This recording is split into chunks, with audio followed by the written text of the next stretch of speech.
أعوذ بالله السميع العليم من الشيطان اللعين الرجيم. بسم الله الرحمن الرحيم.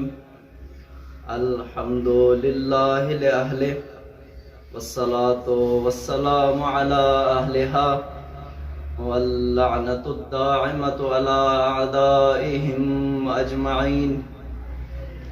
أما بعد فقد قال الله تبارك وتعالى في كلامه المجيد والفرقانه الحميد. بسم الله الرحمن الرحيم. إنا أعطيناك الكوثر فصل لربك وانحر إن شانئك هو الأبتر. الصلوات. اللهم صل على محمد وآل محمد وعجل فرجهم. عزیزان محترم، سامعین گرامی قدر، جیسا کہ میں نے آپ عزیزان کے سامنے سورہ کوثر کی تلاوت کا شرف حاصل کیا ہے. سورہ کوثر قرآن مجید کی سب سے چھوٹی سورہ ہے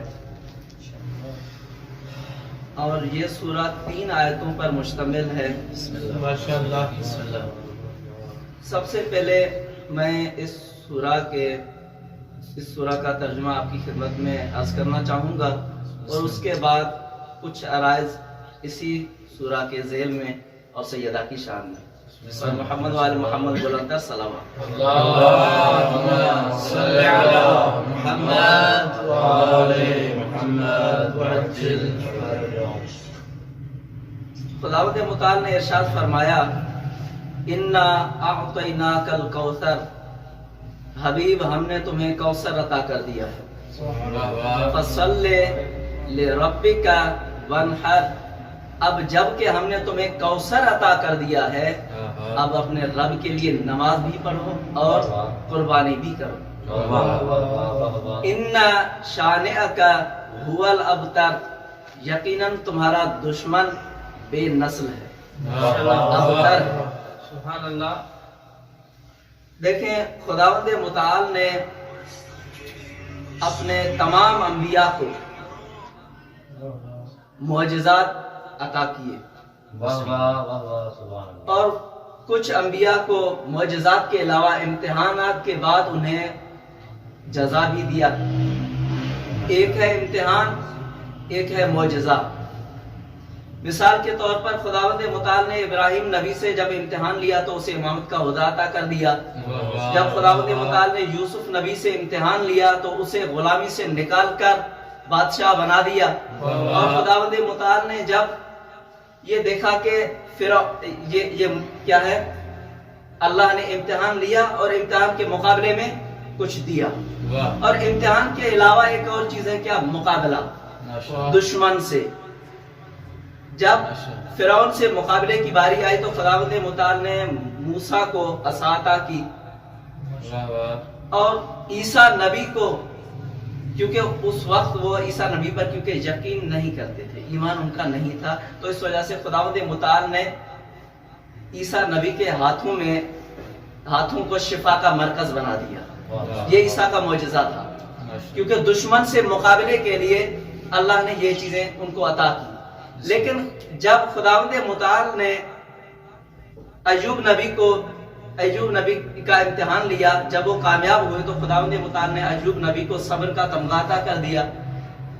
اسی طرح جب اللہ کے اپنے حبیب کی باری آئی تو خداوند متعال نے کہا، انا اعطیناک الکوثر، حبیب ہم نے تمہیں فاطمہ جیسی بیٹی عطا کر دی. ہم نے تمہیں فاطمہ جیسی بیٹی عطا کر دی ہے. اب یہاں پر قابل غور چیز یہ ہے کہ لفظ انا، خداوند متعال قل هو اللہ احد ایک ہے، ٹھیک ہے، تو یہاں پر لفظ انا یعنی ہم نے حبیب تمہیں کوثر عطا کر دیا. یہاں انا کا مطلب کیا ہے؟ یعنی خداوند متعال بتلانا کیا چاہ رہے ہیں یہاں پر؟ یہ در حقیقت اگر مفسرین قرآن نے یہ لکھا ہے اور بیان فرمایا ہے کہ جب بھی خداوند متعال مفرد کی جگہ پر جمع کا صیغہ استعمال کریں، یعنی انا کی جگہ پر جہاں انی استعمال کر سکتے تھے، انا کیوں کہا؟ وجہ کیا ہے؟ تو میں مثال، در حقیقت خداوند متعال بسم اللہ. کسی چیز کو کی جب بھی عظمت کو بیان کرنا چاہتے ہیں تو اس وقت انا استعمال کرتے ہیں. ایک دوسری بات، جب خداوند متعال چیلنج کرنا چاہتے ہیں اس وقت انا استعمال کرتے ہیں. کیا یہ در حقیقت چیلنج ہے. قرآن مجید کی کچھ مثالیں آپ کی خدمت میں عرض کرنا چاہوں گا اسی ذیل میں.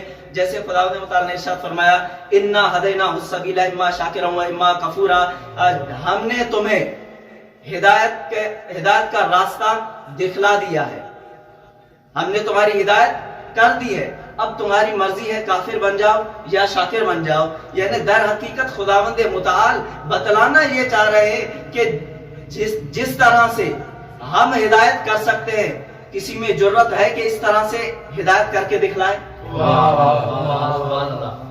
کسی میں جرت ہے کہ اس طرح سے ہدایت کر کے دکھلائے؟ پھر دوسری آیت خداوند متعال نے ارشاد فرمایا انا نحن نزلنا الذکر وانا لہ لحافظون، اس ذکر کو ہم نے نازل کیا ہے اور ہم ہی اس کی محافظت کریں گے.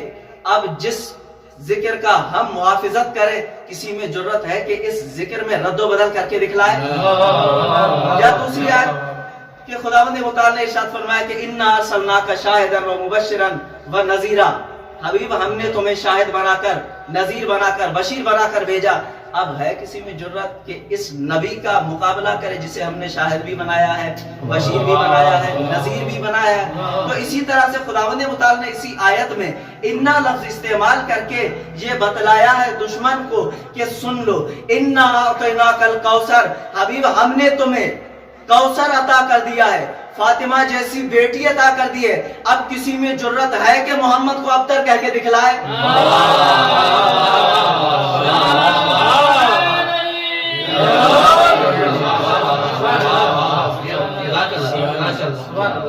حبیب اب جب کہ ہم نے تمہیں فاطمہ جیسی بیٹی عطا کی ہے، فصلی لربک، اپنے رب کے لیے نماز ادا کریں اور ونہر اور قربانی کریں.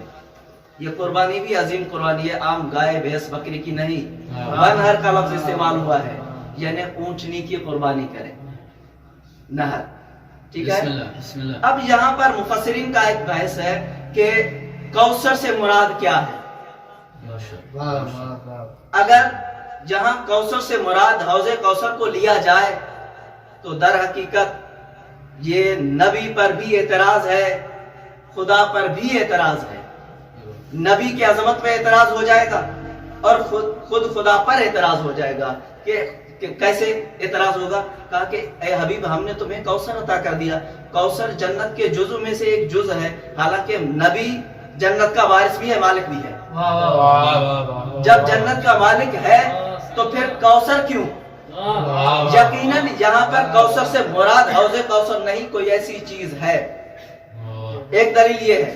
دوسری دلیل، اگر جہاں کوثر سے مراد حوض کوثر کو لیا جائے تو دوسرا اعتراض یہ ہے کہ کوثر کے بعد ان شانئک هو الابتر، حبیب تمہارا دشمن یقیناً ابتر ہے، بے نسل ہے.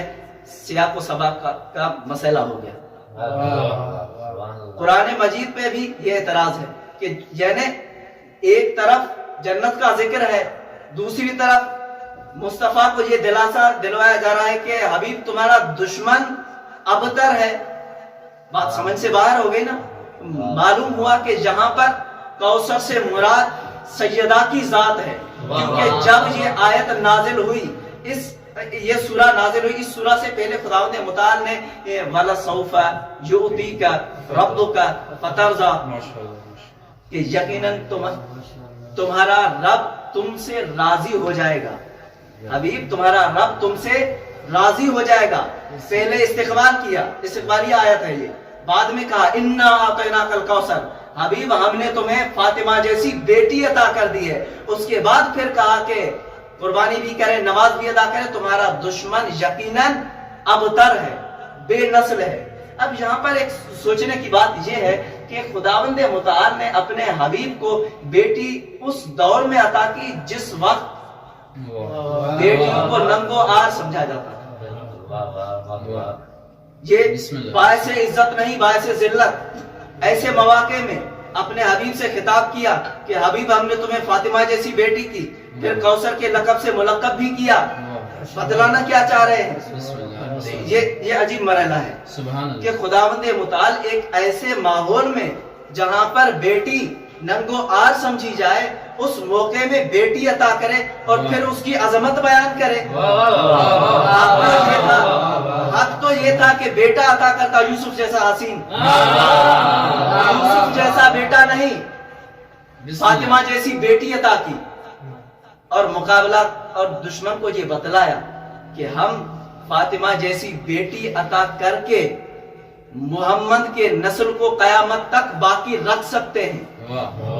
کیا تو تاریخ کے جملے ہیں کہ اس دور میں جب بھی کسی کے گھر بیٹی کی ولادت ہوتی تو اس وقت ان کا چہرہ غم اور غصہ کی وجہ سے، کیونکہ ننگو آر سمجھتے تھے نا، تو ان کا چہرہ بالکل ہی کالا پڑ جاتا۔ کیا میں اسی چیز کو اپنے الفاظ میں بیان کرنا چاہوں گا کہ جب اس وقت کسی عام شخصیت کو، کسی عام انسان کے گھر بیٹی پیدا ہوتی تو ان کے چہرے کی رنگت تبدیل ہو جاتی، ان کا چہرہ کالا ہو جاتا، لیکن جب اللہ نے اپنے حبیب کو فاطمہ جیسی بیٹی عطا کی تو اس وقت کیا ہوا ہوگا میں انہیں اپنے الفاظ میں بیان کرنا چاہتا ہوں کہ جب اللہ نے یہ ارشاد فرمایا کہ انا اعطیناک الکوثر، حبیب ہم نے تمہیں فاطمہ جیسی بیٹی عطا کی، تو اس وقت محمد مصطفیٰ کا چہرہ گل محمدی کی طرح کھل اٹھا اور مدینہ نور فاطمہ سے منور ہو گیا اور دشمنوں کے چہرے کالے ہو گئے،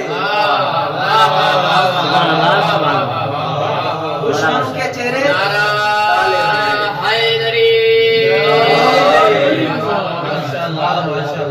یہ ہے فاطمہ کہ در حقیقت میں کہنا یہ چاہ رہا ہوں کہ اس دور کا کوئی شخص ہو یا اس دور کا کوئی شخص ہو یا قیامت تک آنے والا کوئی شخص ہو، جو بھی فاطمہ کا دشمن ہوگا اور کچھ ہو نہ ہو منہ کالا ضرور ہوتا ہے۔